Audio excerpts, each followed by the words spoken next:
Note to self and anybody else who gives a flying fandango. Use your head. When you're in a crisis situation, you don't want to end up dead. For those who witnessed me coming around the corner with some erotic blackmail, those people were definitely here. Those people were here. She wasn't. That's Jill. I told her you'd be Jack if she needed. And she laughed. She's so clever.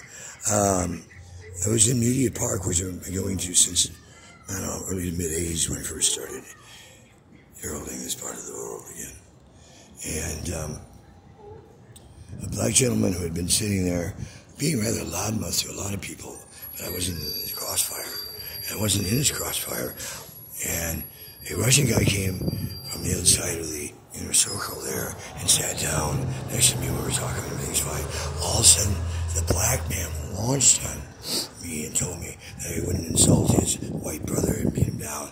And I was basically white trash. He's spitting in my face, kicking my stuff all over the park, literally. Taking stuff I had sitting there, like drinks and other things. I was just chilling, trying to make some phone calls, trying to regain some solace. Not even supposed to be out of a nursing facility right now, because I've had very serious, if not critical, damage repair, thanks to corruption and the convoluted people who wear badges. You guys actually coming on this call, this terrorist call, and you don't have a siren on, so obviously it's not that important, and you're not rolling, and you never gave me eye contact, so I guess it's not that important. I'm beyond angry. LAPD intercepts a call while I'm in Culver City. It's right on the borderline, but I clearly, on GPS tracking, was clearly in Culver City. I mean, come on, you know the area. Well, I started placing a call when I got to this point down in here, out of the park, because this jackass was right at the edge of the park, screaming and still trying to come after me, while people in the park and out of the park, since it started, I don't know, maybe almost a half hour to an hour ago. And, yeah, almost an hour ago. And I called LAPD. I called 911. LAPD intercepts. It keeps me on the phone for, I don't know, a good 3 minutes or more. Then when I keep saying, hand the call off, pass it. If it's not your jurisdiction, which you know it's not, and I do, pass the call off to Culver City.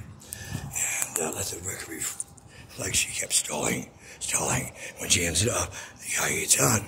And after I give him very specific information, I'm screaming it for the fourth or fifth time, and then he uses that bullshit excuse. Oh, I'm having trouble hearing. Dude, everybody in a 7-block radius all the way to the fucking precinct to your City Hall headquarters, not that far away, I could probably walk there in 7 blocks, heard me screaming out the information. You were the only person who couldn't, because you said there was a lot of noise. I told him to filter and adjust his frickin' headset and stop using that as a delay tactic, which it is. There are crooked cops on the switchboards and in the system that will find ways to diffuse you, dilute you, dissuade you, and blow you off. And there's still no unit in there. And they asked me if I'd wait for them. What, so I can be as the ID guy who's a snitch bitch who called cops because he was nearly... He had a guy chasing him, said he had a weapon, and he was going to blow me away, and he was going to kill me because I was insulting his white Russian brother. And I don't understand the white brotherhood of the black Masons, the free black Masons, who are white, but he's black. Why is it all this racial color tension shit? I'm from Michigan, and I've been supporting race, colors, and creeds of all race, colors, and creeds. And this jackass needs to be out of that park, and I see him there right now. And I told him he's threatening people, and he's been threatening people up, and then directly attacking me, kicking myself all over and pushing me with a groin hernia, and I'm ducking and doing fucking almost kung fu moves to get out of his way.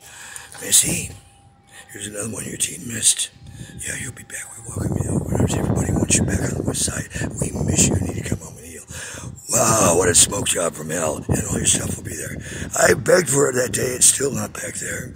I begged for you to return my calls instead of meetings, and I've sent text to you and your staff and the other bozos who have been contacting me.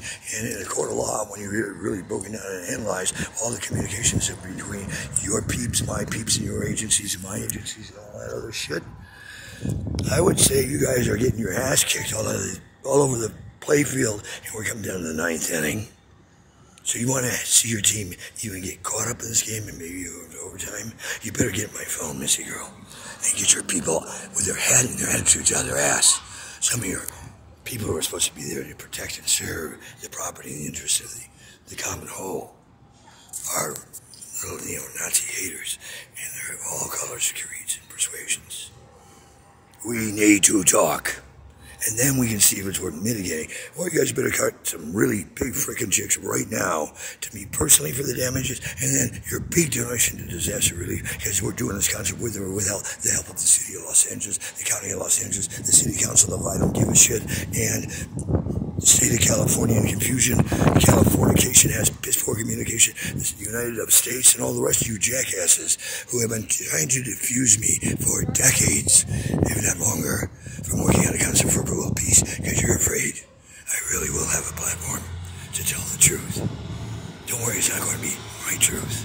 It's going to be the truth from experts, from people who understand and in a compassionate, loving way are willing to take the stand for world peace and try and help re-educate a planet desperately in need.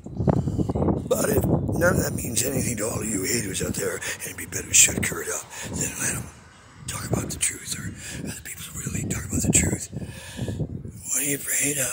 That you might get exposed, that you're a bunch of horseshit liars, two-faced people, and you don't give a shit about anybody but your own bank account. Gee, that'll be a big shocking revelation, won't it not?